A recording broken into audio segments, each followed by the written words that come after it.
Thank you, my lord. My lord. My client, miss Maria. माझे मित्र mister Godbole. ही केस सुरू झाल्यापासून मिस मारिया एक प्रॉस्टिट्यूट आहे हेच प्रूव्ह करण्याचा ट्राय करत आहे. But why she is a prostitute? Just because she is a northeastern girl, just because she has come from Shillong, just because she wears short clothes, just because she is a party animal, just because she is very talkative and wanted to make new friend, does that mean she is a prostitute? I'm sorry, my lord. These things should not get considered to prove anyone's identity. Now, coming back to the case. Yes, that's true. Mister Gaikwad आणि miss Maria एकाच हॉटेलमध्ये होते.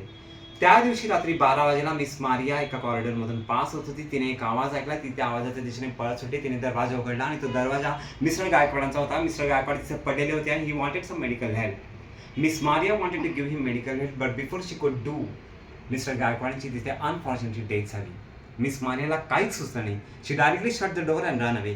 त्या केसमध्ये तुम्ही असता, मी असतं किंवा हे असते, त्यांनी मी हेच केलं असतं. आणि मिस्टर गायकवाडांची जी डेथ आहे तो एक मर्डर नाही, ती एक नॉर्मल डेथ आहे, हे आपण ऑलरेडी प्रूव्ह केलेलं आहे. सो माय लॉर्ड, मिस मारियाला ॲज अ मर्डरर म्हणून बघायचं किंवा ॲज अ प्रॉस्टिट्यूट म्हणून बघायचं किंवा as a normal human being म्हणून बघायचं, हे तुम्हीच ठरवायचं. Here is my argument. Thank you.